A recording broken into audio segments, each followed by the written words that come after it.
All right, you good to go? All right, then let's just hop straight into it. Ladies and gentlemen, let us begin. The one and only Beyond the Rift, episode number 35, starring your host, Imaqtpie, the greatest, the best ADC in North America according to the rankings. Again, I've reclaimed the throne back from Apollo Price. Scarra, give him a little intro. Who are you? I'm Scarra. I used to play pro. I used to be a coach. I used to be a lot of things. All that doesn't matter because right here, I'm just here to have a good time. I'm your second or your main co-host, Imaqtpie, and here to give you all my experiences broken down in my personal words. Perfect. And PK, what do you like to be called? xPecake, PCake, cake? Right now I play under the Cake IGN, so probably just Cake. All right, my man Cake, give him a quick little rundown. Who are you? I'm a Challenger ADC. NA reject, went to OS to play OPL, and stuff happened, and I'm back to NA now. All right, perfect. All right, then let's get it underway. We're gonna get into the nitty gritty of everything. But before we do that, I wanna give a quick little shout out. Quick little shout out to the wonderful people at Discord for providing us with an amazing service to allow us to communicate with one another here today, allowing people from every continent to be able to enjoy a communication device with one another. Shout outs to them, dude. And shout outs to Blake. They sent me a new headset. Scar, you get your new headset? Dude, I actually didn't. You got yours first. Dude, I got look at this headset. This headset is legit. It's got the sick wiring. Look at how cool these wires look. It's got everything, dude. Bloody amazing. Just amazing products all around, dude. So shout outs to them. Let's get it underway, though. We're going to start off with the highly important topic. Why did you decide to go to Oceanic to compete in the OPL? Yeah, when I took the decision to go, everyone was like, why did you decide to go? Like, everyone in OPL was like, what are you doing? Why don't you just stay in NA? The offer I got was pretty good, like, good enough for me to want to move over. I kind of compare OPL to, like, NACS, sort of. So salary would be a little bit less, but, like, still respectable, and, like, my contract was pretty much good enough to go, and it's still, like, a good living experience to just live in Australia, so I went for it. Fair enough. How old are you? I'm 22. Okay. Damn, you were down to hop on a plane and just go to Australia and see what happened? Yeah, I mean, it's a pretty cool experience. Regardless of, like, the esports aspect, like, it was pretty cool overall. Wait, have you traveled from esports at all before then, or is this your first time? No, I've traveled to, like, 2 lands in the US. I think one was, like, Lone Star Clash with, like, Curse Academy. It was, like, back in the days. And, another land in Virginia or something. But it was only land, so it wasn't, like, gaming house or, like, competitive teams. Damn, man. Holy. Dude, if I had that would be so hard going to Australia that is good on you for taking that, because that's like a once in a lifetime opportunity type of thing, dude. So I can respect making that decision, but I feel like that'd be too. I don't know, man. That'd be too hard for me to make that decision. Maybe because I'm a little bitch, but. Hey, Sky, what do you think of that? No, dude, I love the States, man. I used to spend a lot of my year by year living in China, and I, like, really hated it. I just felt like the States was just better, and not in the, like, freedom, woo, I love McDonald's kind of way, but in the way where it's just like, I just thought I had more friends here, I enjoyed the culture here more, and so, yeah, living in another country for even, like, a long period of time, like, I'm over that.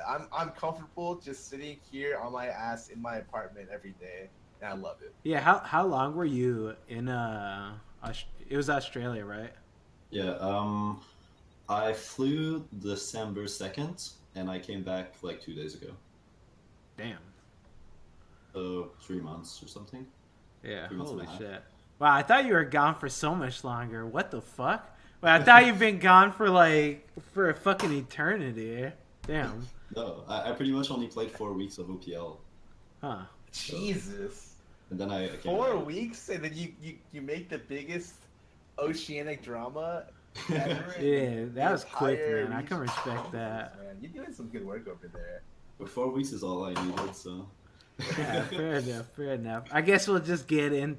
We'll get into the nitty gritty, but not yet, because I want to talk about the AD meta has somehow find itself in a situation where Ezreal is back on top with champions such as Kog'Maw and Lulu. Do you prefer this over the lethality meta? Let's talk about the meta real quick, since you're also an ADC player, correct? Yeah. How are you feeling about it? The Lethality meta was like the worst meta ever. Like, you couldn't showcase your skills in an ADC in that meta, pretty much. Yeah, I agree with that one. That meta was complete There's no needing to know how to cut it, because Jhin fires one auto attack every 2 seconds. It's just like, yeah, this champion. Then Ashe, you just arrow pretty much. You're an arrow bot. Yeah, you're just a walking ulti. Yeah, the lethality meta was pretty terrible. What do you think of this one though? You like this? I pretty much haven't played that much League in the past month because of all the stuff that happened. So I only played for 2 or 3 days. But so far, I kind of like the change from the last patch. I think having champions like Ezreal or Kaelan in the meta that are pretty skill rewarding, I guess. I think that's pretty good for the game. Yeah, I agree with that. The lethality meta, I fucking hated it. Thank God Riot nerfed that shit. I mean, it was only a matter of time until they did it, because I don't think anyone enjoyed that shit. So Wait. From a mid lane assassin player's standpoint, I actually like that meta, because those are the ADs are the easiest for me to kill. Zed ulti of Varus, he's just you know what, dude, I can't do anything. Yeah, but you never even get in range of them. Varus would just shoot you from 3 spins away. The current meta for me is the most toxic one. Legit, a third of my games right now are which team can pick the Kog'Maw Lulu the fastest, and then stack the Ivern or Ori on top, and then I'm just trying to team fight Ivern, Ori, Lulu, Kog'Maw, or in the other variant, Ivern, Ori, Lulu, or Karma, Kog'Maw, and I'm just like, what? What do I do in this situation? Wait, Scarra, you think that Kog'Maw is just the best AD right now? No, I just think it's it rewards the ball comp, the Yeah. old school. This comp didn't exist when the lethality meta was back, so I forgot about it. But this is the comp that smashes split assassins the most, because if you're playing I just got through playing a Fizz game where I'm 7-2 and I can't do anything because they stack 2 or 3 shields on top of the AD carry, and I'm just well, it was fun playing the game for the first 15 minutes, and then afterwards I don't get to play the game. Yeah, and it's also pretty frustrating because if you play against it, you kind of know they outscale. So you have to make stuff happen, and they can just sit there and wait and just win the game pretty much. Yeah, Kog'Maw is I agree. He's kind of annoying to play against from an 80s perspective, because there's not many things. I mean, there's nothing that outscales that shit. So it's just a race against time. Even if you dumpster him in lane, if your team fucks up one rotation and you get it's over. yeah, it's fucking done. If Kog'Maw gets a free kill bot lane when your top laner it doesn't respect the fact that he's gonna run his ass down with Storm Raiders, it's just okay, he's dead, and we fucking lost now. So I could definitely see Kog'Maw being enough. I don't think he's the best, though. I think that Ezreal's pretty fucking good. I think there's stuff you can play into him, and he's not ridiculous. Oh yeah, I think for the health of the game, it's good to have these champions, especially Ezreal. Ezreal is the champion where it's you can play anything into him. It's kind of just up to player skill, because even if you are up CS with Ezreal, it's all your skill shot accuracy that determines how good you are at the champion.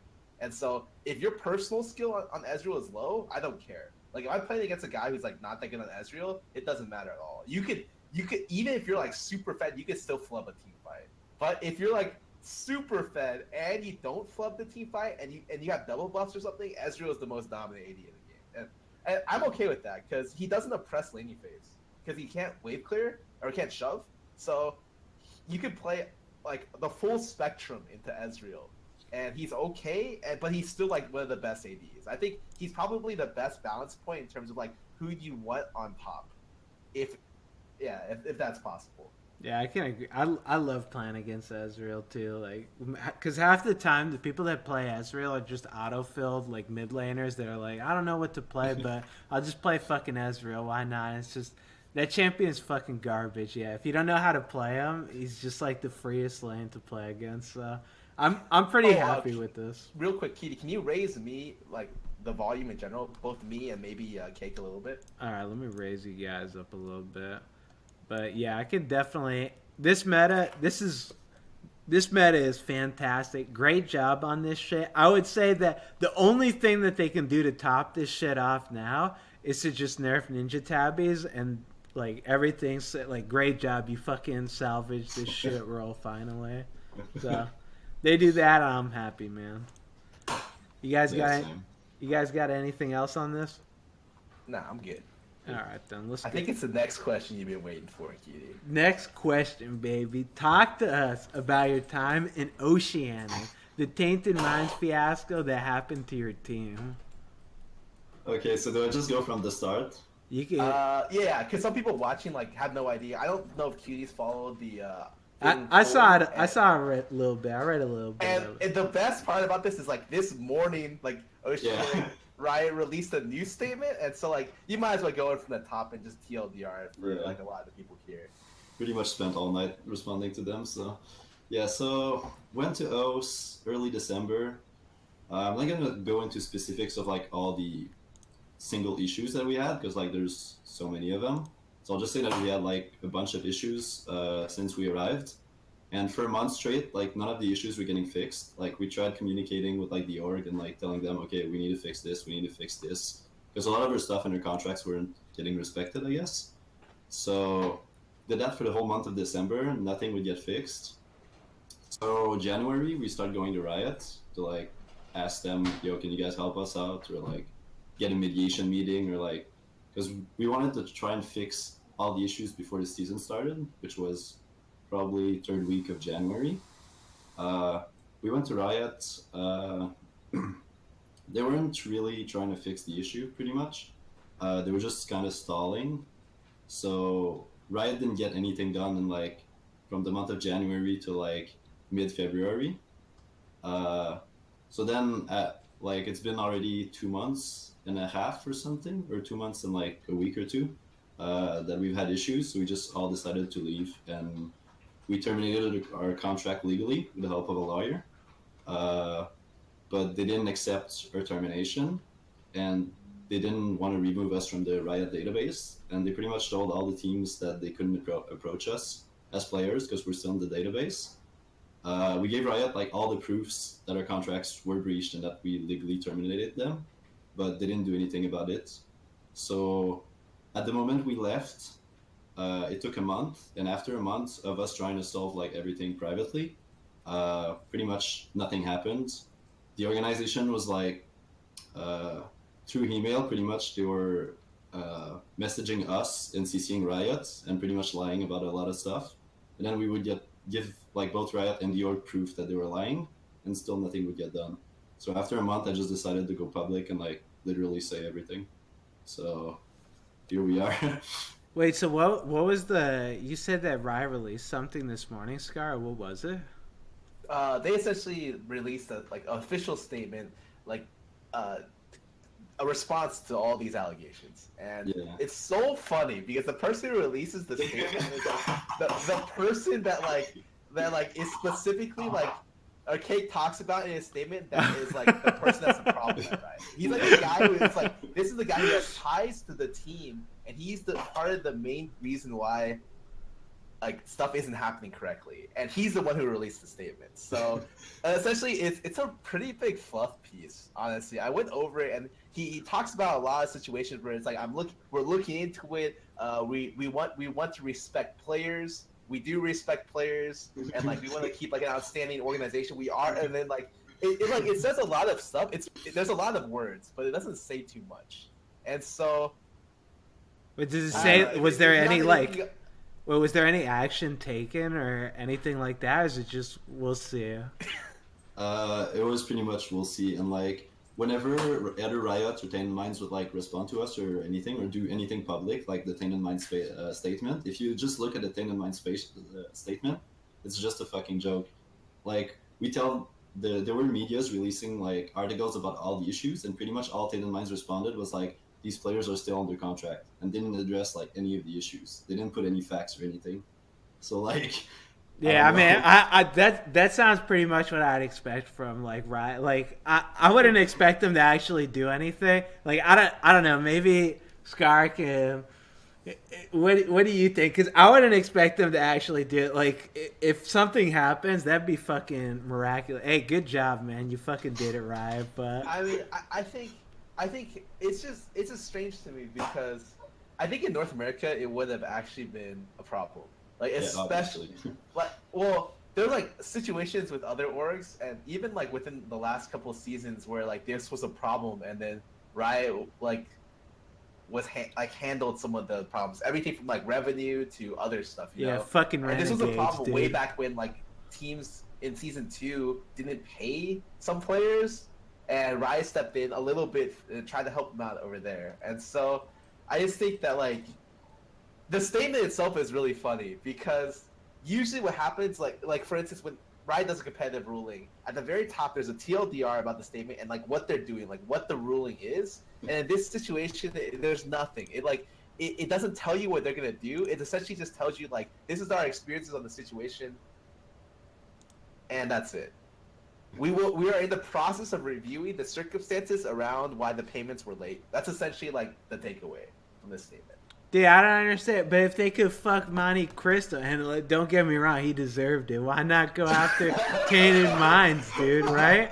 Like, I'm just saying, dude, that shit doesn't make any sense to me, man. Like, I mean, I read some of it. Like, they pretty much did absolutely nothing for you, right? Like, they didn't.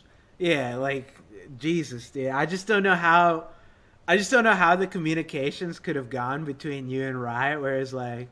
Because how long was it between that you were communicating your like frustrations with your team? Our coach communicated our frustration at first in really early January, and then it took 2 weeks to Riot.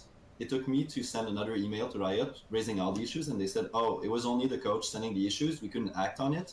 Now that the players sending the issues, we can look forward to like solve the problem." Wait, that's such a like like that kind of shit's such a fucking joke. Like if they gave me that shit, I'd be like, "Are you fucking kidding me?" Like, dude, if the coach was like, "My players are getting fucking beat in the basement, and I can't do anything. We can't act on. You're just the coach, dude. Sorry, buddy. You gotta get the players out." Like, what kind of stupid fucking reasoning is that shit, dude? I don't know. My heart. Like, I read that shit on Twitter like yesterday or whatever, and my heart just like. That kind of shit that like used to happen back in the day in NA. Like Scar, you remember that kind of shit? Like when it was the Wild Wild West in North America. I remember like specifically situations where like teams would just like not pay players and like all kinds of stuff. It'd be like terrible. Like these are what we were promised, and then like they sign it, and it's like we lied. And then it used to be the Wild Wild West out there. Now it's stabilized a lot better, and I think a lot of the reason why is because Riot's been like if you touch like Challenger is like a little bit, it's still unstable, but like it's like if you even touch our baby, which is LCS, we will kill you. So no one really tries to mess with LCS. Yeah, I mean, I feel like that's a problem. Like, I mean, obviously they have to like expand, and there'll be regions that are kind of neglected and shit, but. I don't know. It just sucks, like, hearing that kind of shit happen, because, I mean, yeah, I guess we just have to wait and see if anything happens to Tainted Minds or whatever the fuck. Aside from Tainted Minds, how'd you enjoy the experience in the Oceanic servers, like, playing with Short Race as well as the rest of your roster? I really enjoyed, like, actually, I think the top OPL teams, like the top 3, top 4, are actually pretty decent. Like they would do fine in NACS and like even maybe bottom LCS. Like if they just get like good coaching, like good infrastructure, like the players in themselves, I think have a lot of potential. Solo queue, it was actual dog shit. Like not gonna lie. just played off-roll and got rank 1 in like 1 week or something. Jesus. Wait, I heard about. I saw you playing Graves. I'm like, wait, he's playing more Graves than he's played AD, and then he's rank 1. Like, I was so confused. Okay, I got rank 1 with Graves jungle and playing Ezreal mid with heal and just all-inning people level 1. Wait, did you run Literally just Ignite did too? that. No, just heal so that they would get baited, but like with the fervor stacks, I'd just like walk over creeps and just kill them. That sounds like a fucking nice region, dude. I like that. Yeah, that's. I don't know how I feel about that one, but I mean, were there at least like 200 people filling out the challenger ladder? Yeah, but it took like a while for them to fill. Oh, Like really? I think like most of the solo queue players and like I think OCS like their challenger series is pretty bad, but like the top players of OPL I think are like actual decent players. So definitely think like any teams should probably look into importing some of them because like there's a lot of like young players that are actually talented there. All right, fair enough, fair enough. Do you know if Tainted Minds have they like filled? Are they still competing in Oceania? Yeah, they played OPL last week. They got perfect game, like 27-0 or something. Uh, they've been losing all their games since we left. So Wait, so they actually managed to like get another squad? yeah, I mean, their players are not living in the house. Okay. Like I think they only have 1 or 2 players living in the house. So the rest, I'm pretty sure they're just like getting the Riot money and like they're pretty happy with it, you know. Okay. But what was funny is that like some CS:GO guy from their team tweeted a picture from the Tainted Minds house. So apparently he's at the Tainted Minds house, and since Riot pays like part of the housing, pretty sure that's like not allowed. So, Yeah, that's a little might be double dipping for this CS:GO. I can see how that one. Yeah, I don't know, man. This like thing's so fucking stupid, but I can understand how Riot can have trouble with it because they're just such a fucking big company now that I yeah, mean, but the thing that like bothers me is that we didn't say anything for a month. Like they had the month to release this from the database, and none of us would have said anything. Like we didn't want to go public because that's not good on us. If like we just leave and start talking shit about everything. But like if it's been a month and like nothing's got fixed, then like we don't have a choice to go public. Like it wasn't. It was Did just you the guys last draw option. straws?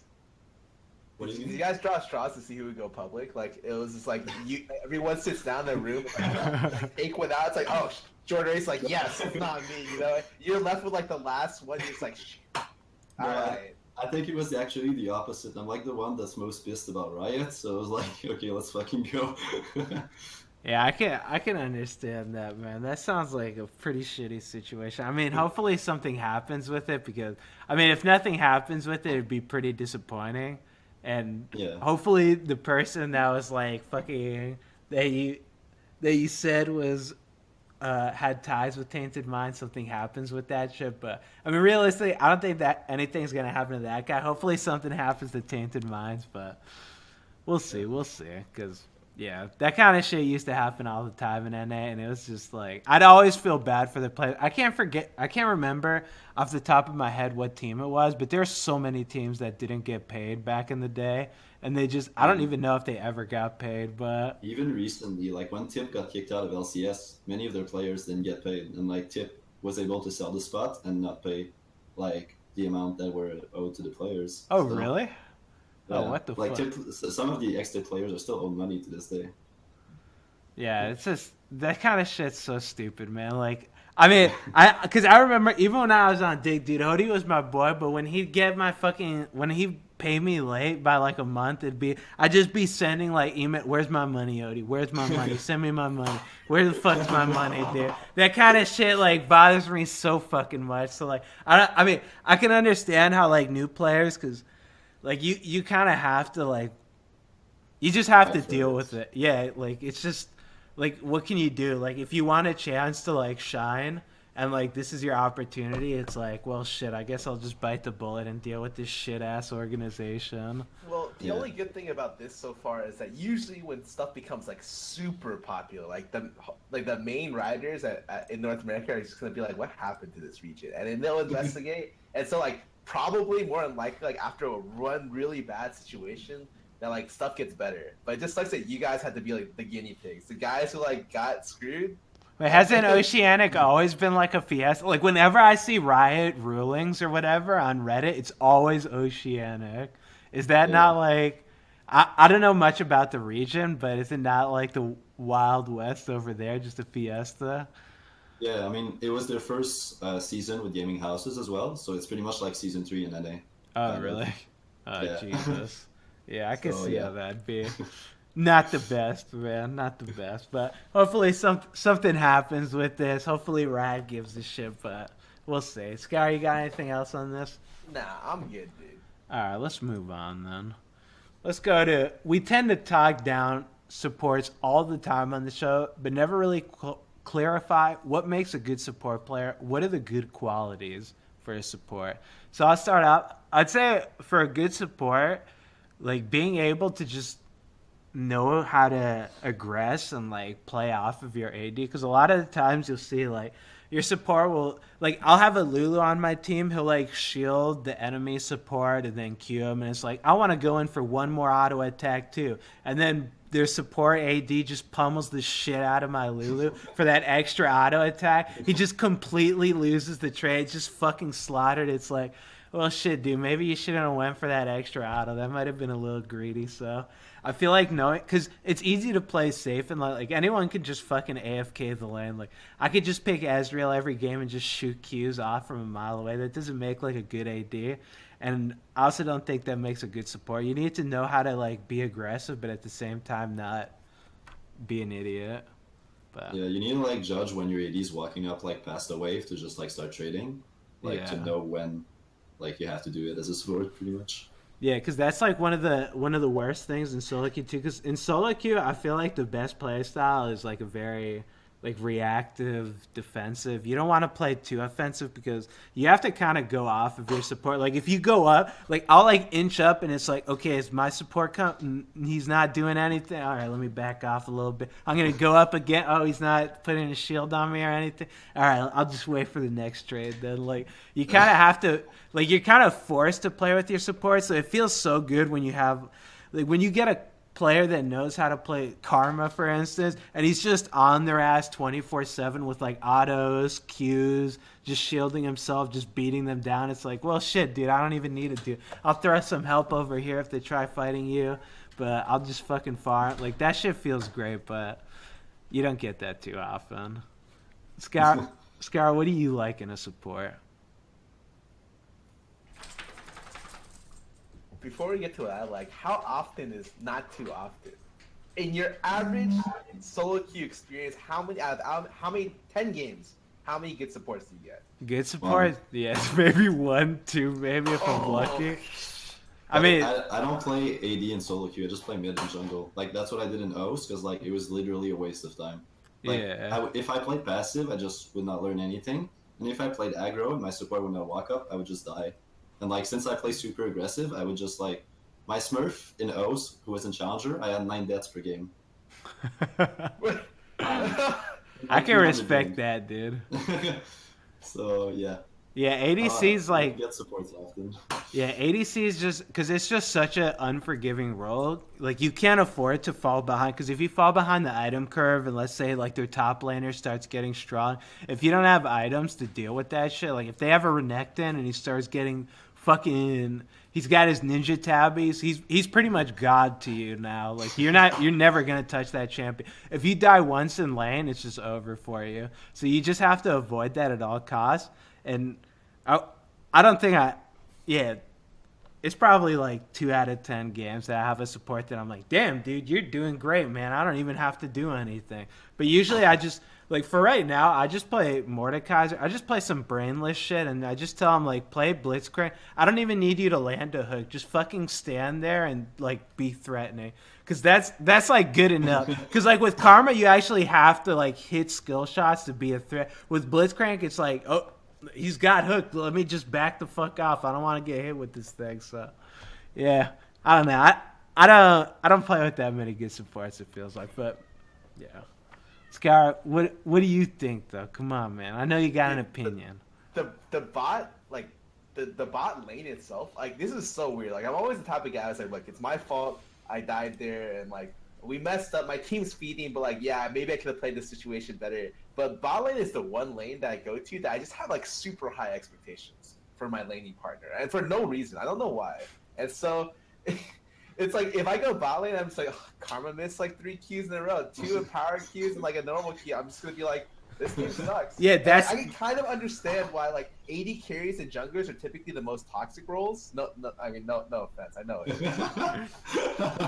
But from what I've seen, those 2 positions are like the most toxic because like you just have such high expectations. Like it's not even, and like I try to temper my expectations. So I'm like, okay, they don't have to be playing as good, or they don't even have to be playing like near the good skill level. They just need to like throw shields on me when I walk up, and like that's good enough. Like eventually you set your expectations like so low that like a robot could do what you want. And even then, if they mess up that expectation, you just like you get so mad. And so I just think like the support, I don't know, like a lot of times I feel like support it's just a role no one wants to play. It really That's why we is. have autofill, right? And so I just think that the only thing I expect from a support player when I play AD, and like usually I'm the support player, so it's a lot easier, is just to walk up and be threatening. I don't care if they trade poorly. I care if they trade poorly. if they walk up, I'd rather they like. There's some situations where your support has all her health pots by like level 5, and I hate those situations because it means like I'm the one walking up and pressuring, and like I don't care if she loses her health pots. If like the support pressures, and so that's all I really care about is like that there's presence, and then regardless of what else happens now, it doesn't matter. Yeah, like my biggest advice for people that play AD is just like don't expect anything from your support. It's when you expect something that you're disappointed. Like when I watch my Karma mantra cue the fucking backline when she's like trying to snipe the AD, it's like, oh shit, she's mantraing. Oh, she's gonna go for big damn. She hit the creep wave and killed it all for me. Well, shit. Oh, she broke my freeze with this. Ah, shit, man. It's just like you just can't do it. It's just. You just have to learn to roll with it, because that happens at every fucking ELA. I wish it didn't, dude, but it happens at every ELA, so you just have to learn to fucking accept that. Yeah, but like, it felt a lot better when you could do on Challenger. Like, doing with support and Challenger actually was so fun. Oh, yeah, Like, doing with support was so fucking huge. Yeah, that shit just... Because it... Like, even though, like, people could abuse it and shit, it was still... Like, people could get better, and... It allowed like AD players to actually showcase themselves instead of just you just have people that are like I'll lane versus someone that's I think is good, and then he'll just have a shit support, and it's like I'll just fucking steamroll him. It's like this shit didn't show. Like this doesn't fucking prove anything. His support was a fucking idiot. He just fed his ass off. It's like like winning versus good players doesn't mean anything if they had shit support. So you're like, okay, well. I don't know how good I am. Cause sometimes you'll just have a game where it's like, well, shit, I got a Riven-only player that got auto-filled support, and he's like, I'm going to play Janna. You don't know how to play Janna, don't play this shit.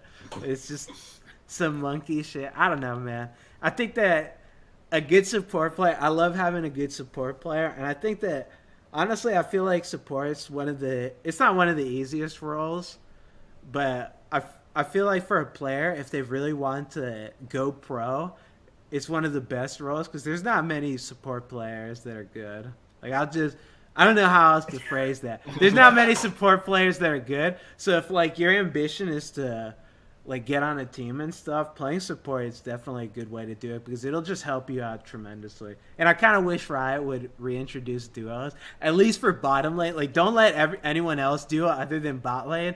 But that shit would be abused like fucking crazy, so there's no way they do it. I mean, I don't mind bot lane duos. Like, it sucks to be like the autofield player into like a bot lane duo because you're just like gonna get crushed, right? But I remember doing with junglers sometimes it being like, oh, the game's over. 5 minutes, the game's over. Like their jungler's dead, the mid lane's dead, and we roam to double kill bot lane. The game's over. Like, so like I think it's just.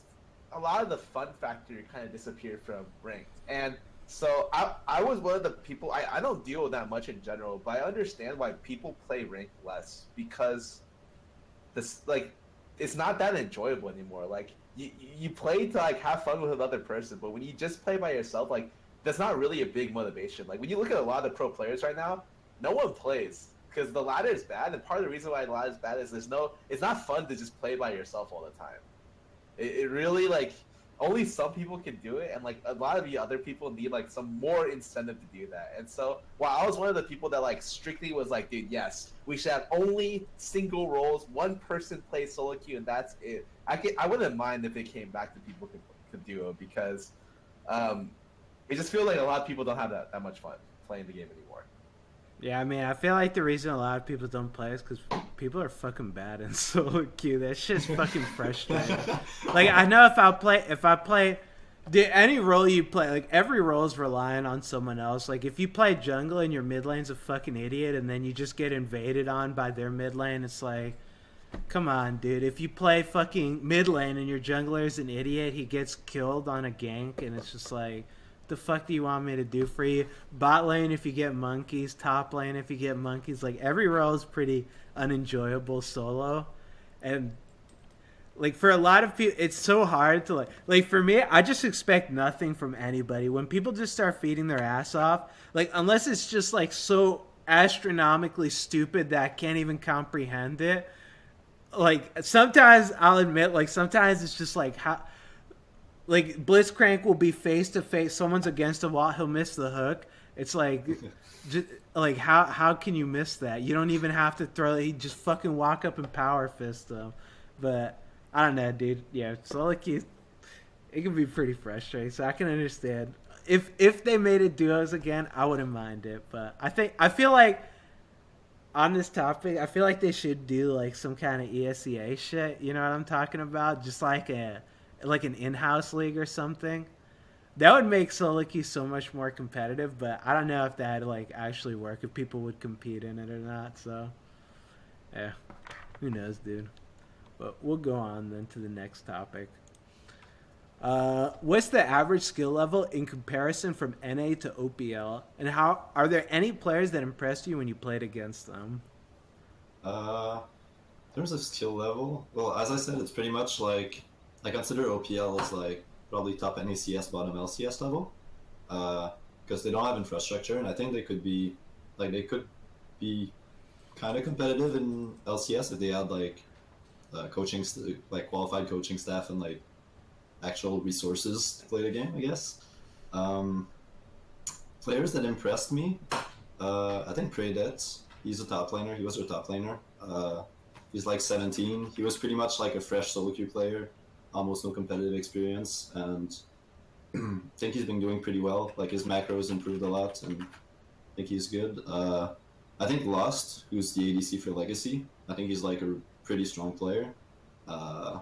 He's just like an all-around really good player. He's young as well, so those two players I think are really good. Anyone in solo queue impress you? You say solo queue is just a fiesta. Most of the time, if you're good in solo queue, you get picked up pretty fast. At the start of the season, only got rank 1, and he got on Tainted Mines after we left. So, and he's like, I think, a pretty good jungler, so happy for him. Alright, so you think OPL's like, they're not god-awful. They're pretty decent. I mean, the top of OPL is not god-awful. The bottom of OPL is god-awful. Like, if, I'm saying, like, if he had to, like you said the top of OPL, they could be, like, bottom NALCS or like NA Challenger. What would you say like the bottom tier of it is? Probably wouldn't pass first round of open qualifiers for NACS. Holy There's a lot of people that didn't pass that. CLG Black, right? Yeah, they didn't CLG pass Black. that? Come on, man. That's fucked up. Hey, wait. What's a shout out to your boy Shorter Ace, man? I want to hear more about him. Actually, he went with you to your team. You guys, I thought you guys were like the tag team duo. What happened? What do you mean? What happens? I guess the question doesn't tell you. Like, I was just curious. Like since it was part of the reason why you like wanted to join the team because of him as well. Yeah. Like we came to Oaks as a trio. Me, Inero, and Shorter Ace. If the other two people wouldn't have signed, or like even one of them wouldn't have signed, I wouldn't have gone. Ooh. Wait, so what are you guys trying to like join a team as a trio still, or are you just gonna try to do something, do your own I mean, thing? we've got to get out of the database first, but I definitely like would like to work with them again. Like, and even with the OS players that were on the team, like every single person on the team, even the manager, like things were going really, really well before internet issues and like a lot of stuff happened. Like I think we would have been really competitive and we could have been fighting for the spot at World. So wouldn't mind playing with any of these players again. So you think the team was really good? It was just the organization just failed you. Yeah, like the team was competitive. We were like our main scrims partners were Legacy, who's like the best team, and like we were improving really fast against them. So I think we would have been a really strong team. All right, fair enough. Fair enough. Then let's go on. Next topic. Why is the only time we hear about Oceanic is when someone or some team from the region is getting a competitive reeling? Uh, I don't know, honestly. Like even if you watch the viewership from OPL, it's like from 1K to 4K. So Wait, it's really that low? yeah, it's that low. Like there's some games where there's like 800. It's Wait, when does it get it's streamed? Like in NA time? uh Oceania is 16 hours ahead of NA. So I don't know how it exactly transfers into hour. Like I just got back, so I have no time. No, I Okay, have no clue I don't like what think the I've time ever period is. seen that shit on. So like, I mean, it makes sense because like I don't think I've ever seen that. So Yeah. does it work like how's the how are the matches? Is it double? Is it best of two, best of three, or what? It's best of three. There's two groups of four. You play your group twice and the enemy group once, and then top five team makes a bracket or like a gauntlet type of thing. So five plays four plays three, etc. So Okay, so it's kind of like the European thing, except without like choosing or whatever. It's just two separate brackets, and then they meet up. uh, I don't follow you, so I have no clue what their format is. It don't fucking matter. No one gives a shit about Europe, anyways, dude. It's all good. Yeah, just be honest, man. But okay, that's. I mean, I can understand why, because I'm pretty sure that shit turns on at the middle of the night. So, I It's about Korean time, I think. Like it's maybe a few hours earlier than Korea. Oh wait, so that's brutal. So the choice is to watch SKT or to watch I think it's OPL. before. So like usually when we Oh, finish that's not bad. streams, OPL is on. So LCK is on. yeah. So then it's like in the middle of the fucking night, because when I Yeah. start streaming, like at 7 my time, is when like LCK is finishing. So if it's before then, that shit's on at like 1 o'clock at night. Probably. Yeah, Yeah. something like that. That's a rough time zone. Do people in Australia like really follow the LCS? Like, is there a big following in that region, For LCS or OPL? or for OPL? Not that much to be honest. Apparently they follow more LCK and NA because for time zone apparently it's like better for them. Oh, really? So usually when you wake up, NA is on, and after scrims or like during the night it's LCK. So. Damn, dude, they don't even support their region. Come on, man. Come on, Australia. That's fucked up, man. Wait, do they have like a? How are the games? Are they in a studio? Like, can people come over, or is it just? It's a studio, but there's no live spectators. It's pretty much like LCS in season 3. Okay, Like it's the same thing. Oh, there's no live spectators. Oh, that's that kind of sucks. Yeah. I mean, they have problem getting viewers on Twitch. Like, Yeah, I guess that's true. Like, I mean, I don't know, man. I mean, I figure some people might want to. Hey, let's go out for a night on the OPL, or I don't fucking a know. night on the OPL. I don't know, dude. Maybe you invite your date out to go watch OPL live or some shit. Who knows, dude? I don't know, man. I didn't realize the viewership on that thing was that low. Huh? I wonder how viewership is for other regions. Like, I've never really looked into it, but that's kind of interesting. But I mean, I think Brazil is like probably, I don't know, 10, 20K or something. And Japanese challenger scene has like more views than OPL. oh, really? Yeah. So in terms of wildcard, like the viewership isn't that big. Wow, I'm surprised that the Japanese tournament has more than the OPL. The Japanese challenger scene has more. Like the Japanese main league has more. Not even their actual league. Yeah, like the challenger scene has more viewers than OPL. Huh. Jeez. Yeah, that's so surprising. What the hell? Huh. Yeah.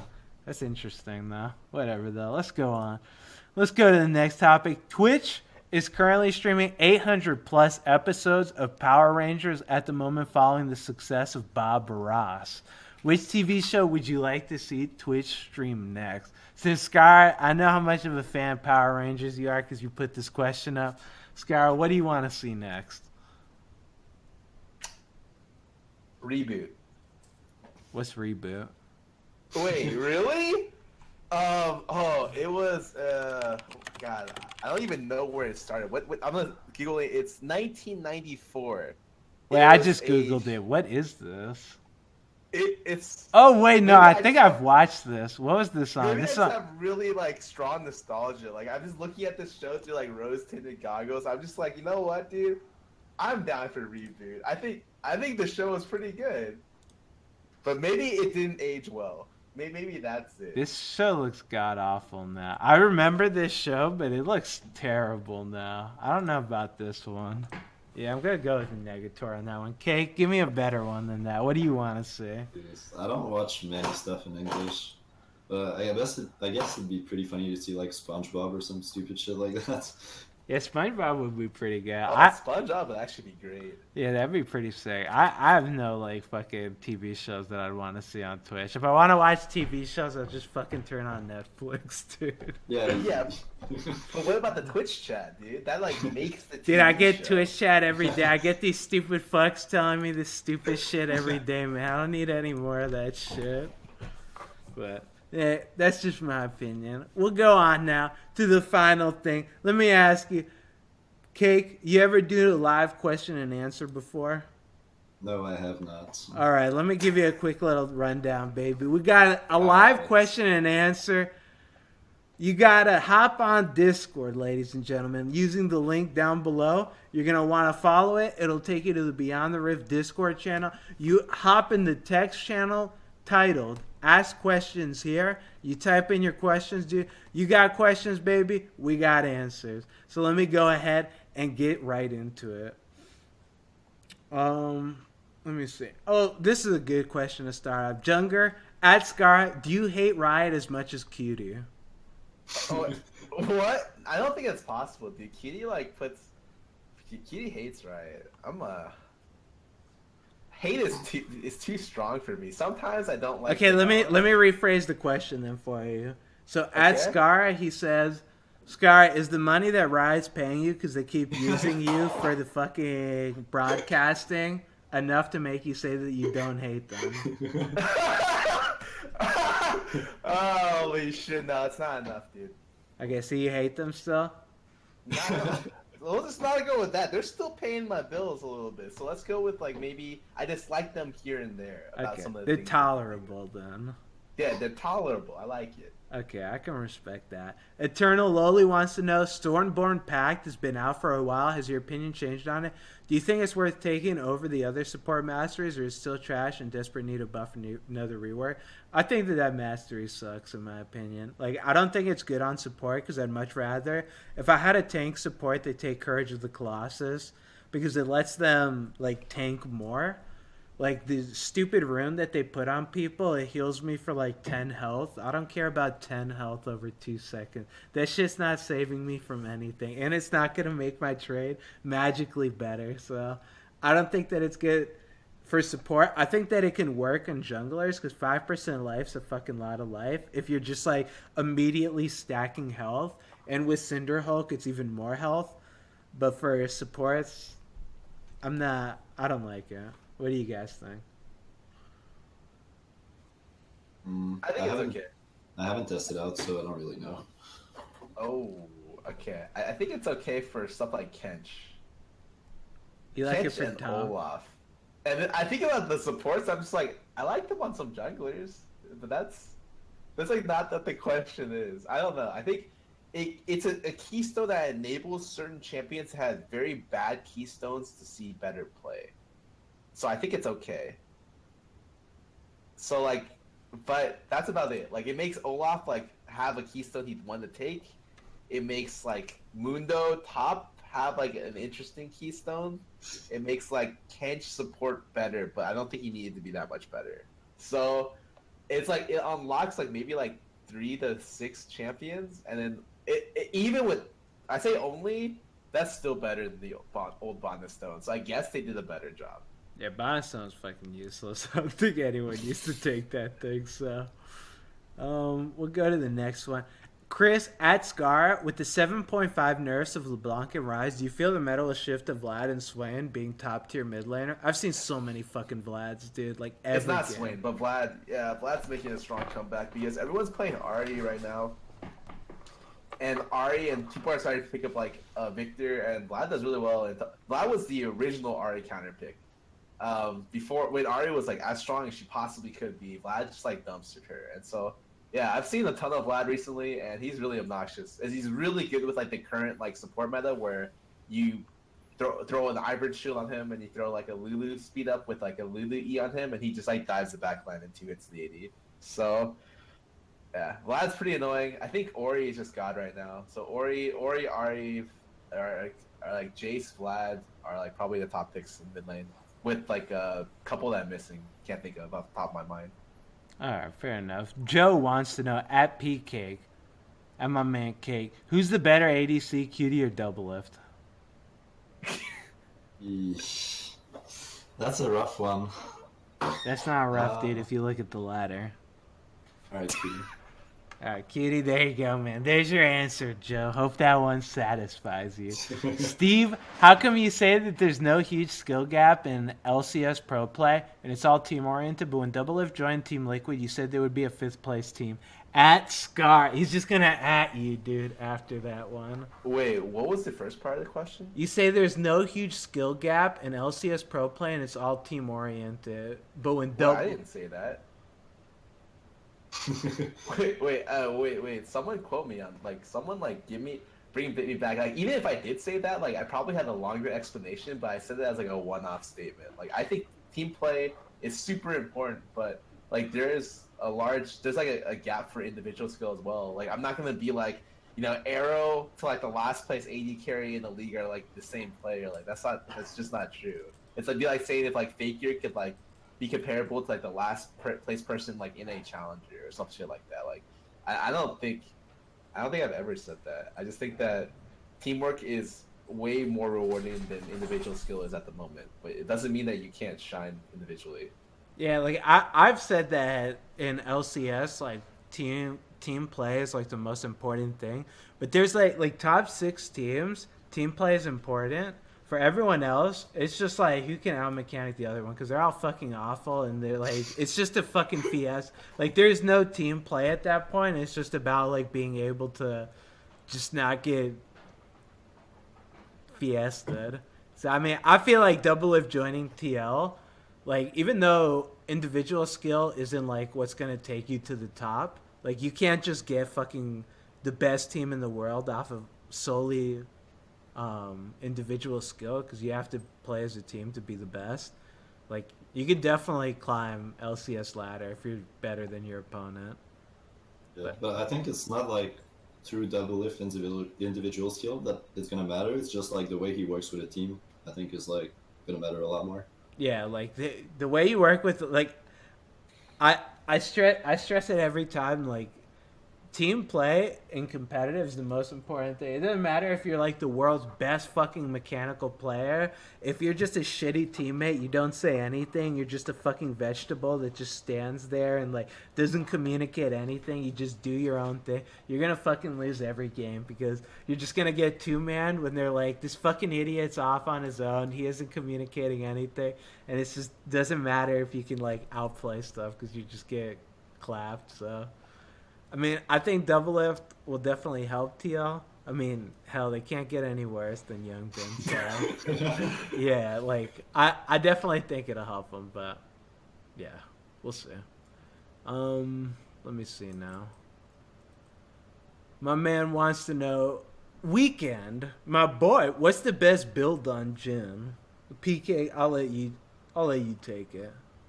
Oh my god. I haven't played that much recently, but personally, I always really liked IE into Rapid Fire. It's like away from the lethality build, but it's like more consistent damage and like I feel like you can just pop someone way better than like with any other build. Uh, so yeah, personally, I like that build. Yeah, Crit's been making like a pretty decent comeback on Jin. I feel like either one of them work, Crit or Lethality. It really just depends on what you're looking to do. Because with Crit, you have to be getting like with Lethality. Like the reason I hated Lethality, it's just so damn e- like you don't even have to auto on Jin. Just fucking stand in the back and just Alt W. And as long as you land your abilities, like you contributed all you need to in the team fight. But I like Crit a lot because right now everyone's building armor, so you need the DPS. And even though Jin's not the greatest DPS, he can still burst people hard with Crit.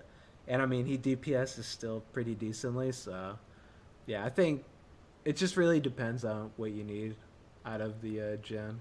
But Yeah, I also think like lethality build is like lower econ build yeah, compared to like IE and shit. So certain situations it's better. yeah, it's a lot easier to build into, definitely. Let me see. My man wants to know, Alvaro, what are your thoughts on 10 bands coming over to ranked play? I'm all for it, dude. I can't wait for that. I thought that they fucking put that shit in immediately. What happened? It's a fucking joke, dude. Yeah, I wanted it now. Like I don't want to play against Lulu Cog every game. I can only ban one, and then my teammate can only ban the other, and then Graves Rengar every game. So I don't care if like mid laners get banned. I just want some of the super strong stuff that's annoying to play against in solo queue easily taken care of, and then people will start complaining less because you give everyone a ban, right? So there's no power to like the bottom three in terms of bans. Everyone just gets something they want to get rid of off the table.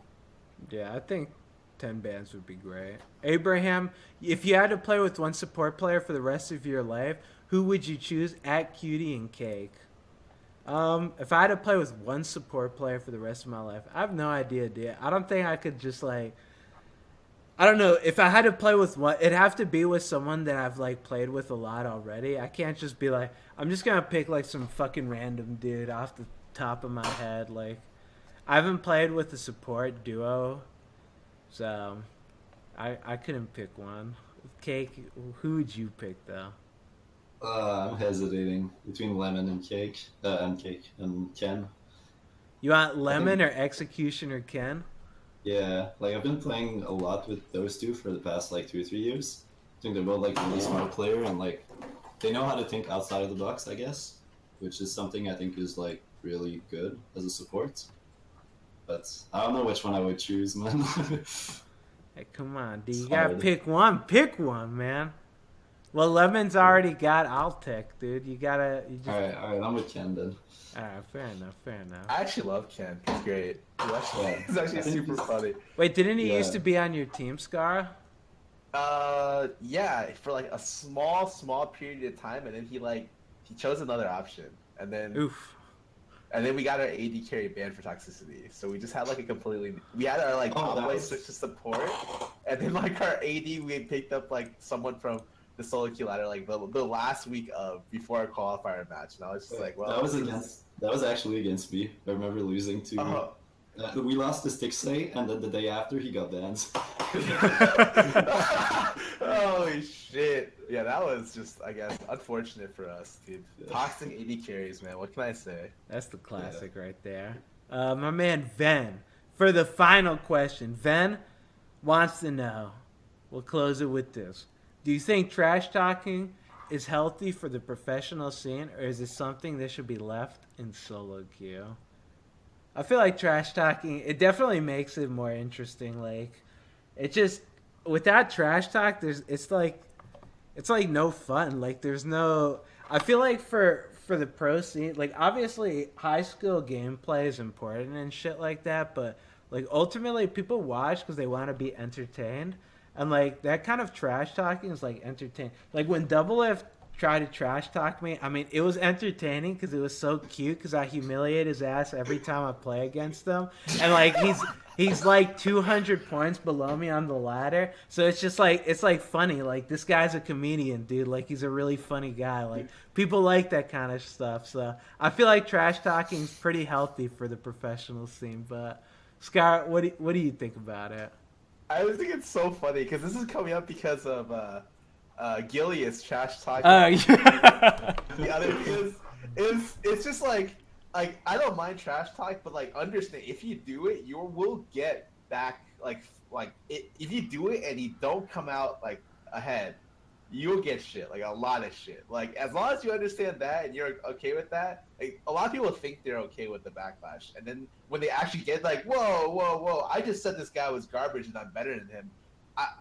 Why are you guys attacking me? It's like no, you don't get to play that card. Like I think that, yeah, if you want to be that kind of guy, it adds personality. I think it's cool, you know. And maybe if that's your personality, that it's good to show off. But if you can't handle the backlash, you shouldn't be trash talking.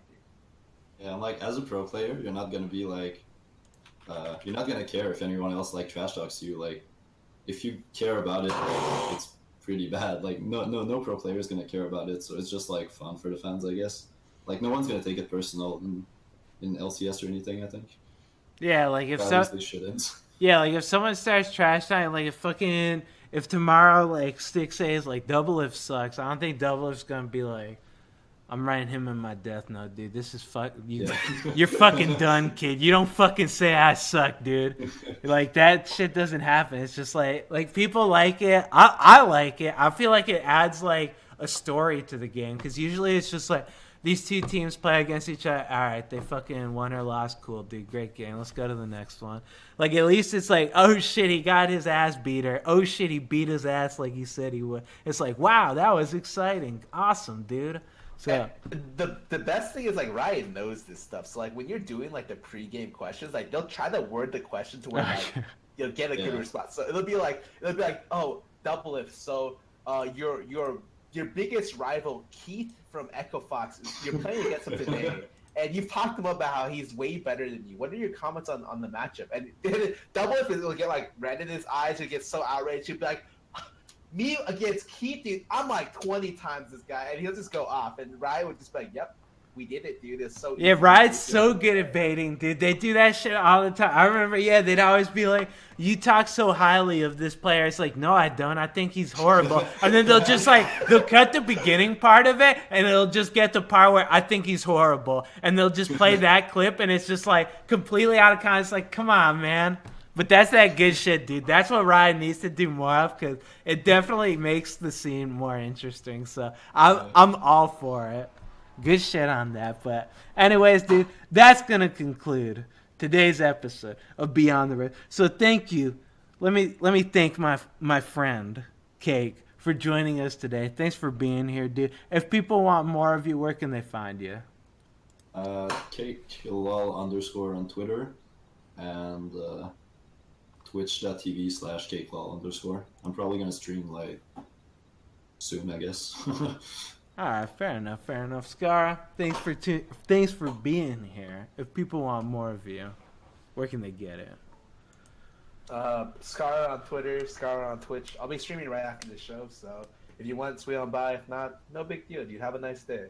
All right, and you guys know where to find me. I'll be here all day, every day.